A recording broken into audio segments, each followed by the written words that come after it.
Everyone, welcome to my channel Bangabasi. আশা করছি তোমরা সবাই খুব ভালো আছো এবং আমিও খুব ভালো আছি। তো আজকে আমি এসেছি হচ্ছে মামা বাড়িতে, বিকজ মামা বাড়িতে হচ্ছে কার্তিক পুজো, এর জন্য।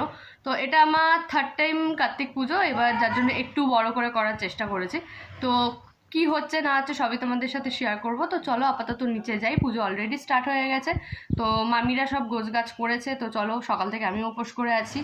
তো পুজোর ওখানে যাই, গিয়ে সব কিছু দেখি কি হয়েছে না হয়েছে, আর তোমরাও দেখো কি হচ্ছে না হচ্ছে।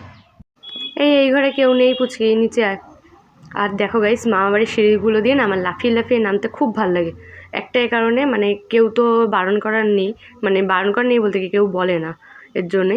তো চলো এবার ঠাকুর যেখানটায় আছে সেখানে যাওয়া যাক, কারণ রান্নাঘরের ভেতর দিয়ে যেতে হবে। ডাইনিং স্পেসে আমাদের ঠাকুর পুজো হচ্ছে, তারপর তোমাদের দেখাচ্ছি ঠাকুরটা কি হয়েছে না হয়েছে। চলো।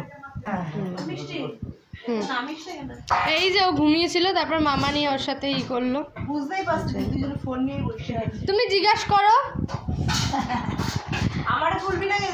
তোমার তোলা হয়ে গেছে, তুমি যেটা বলছো সেটা রেকর্ডও হয়ে গেছে, আমি যেটা বলছি সেটাও রেকর্ড হয়ে গেছে। আর কিছু মামি তুমি যা বলছো সব রেকর্ড হয়ে গেছে, আমি কিন্তু ভয়েস ওভার করবো না এটা।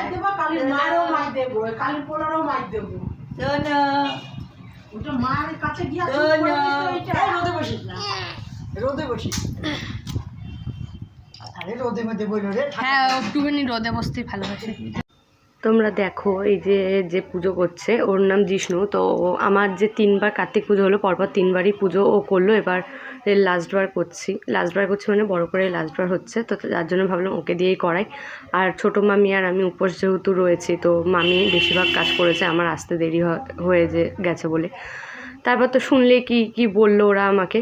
আর সামনে বসে রয়েছে বোন। আর কার্তিক ঠাকুরটা কেমন হয়েছে অবশ্যই কিন্তু জানিও, মামারা এনেছে। আর আমার এরকম ছোটো কার্তিক মানে খুবই ভাল লাগে। আর আমার বাড়িতেও রাখার স্পেসটা যেহেতু কম, তো তার জন্য কার্তিক ঠাকুরের মানে কি বলবো, মানে সাইজটা তো আমার খুবই ভালো লেগেছে। তোমাদের কেমন লাগলো সেটা কিন্তু অবশ্যই আমাকে কমেন্টে জানাতে ভুলো না, আর পুরো ভিডিওটা দেখতে থাকো।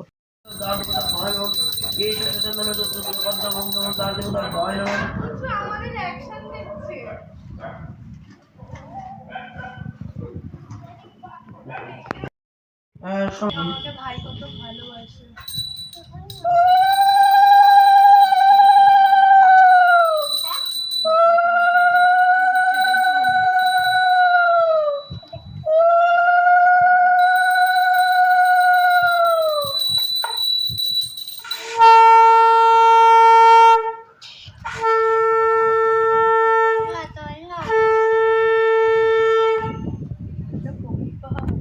তো গাইস, মানে পুজো অনেকক্ষণ আগেই শেষ হয়ে গেছে, বাট মানে আমার অবস্থাটা একবার দেখো, কি বলবো। মানে আমি এতটা টায়ার্ড ছিলাম, বিকজ সকাল থেকে পুরো আমি যেহেতু উপোস করেছিলাম, আমি আর ছোটো মামিও ছিল, তো যার জন্য আর কি আমি পুজোটা হওয়ার পর আমি নিজে খেয়ে দিয়ে ঘুমিয়ে পড়েছিলাম, আমার আর শরীর দিচ্ছিল না।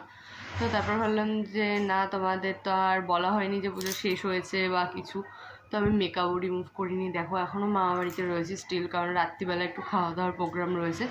তো সেটা হয়ে গেলে আমি 8টার দিকে বাড়ি চলে যাবো।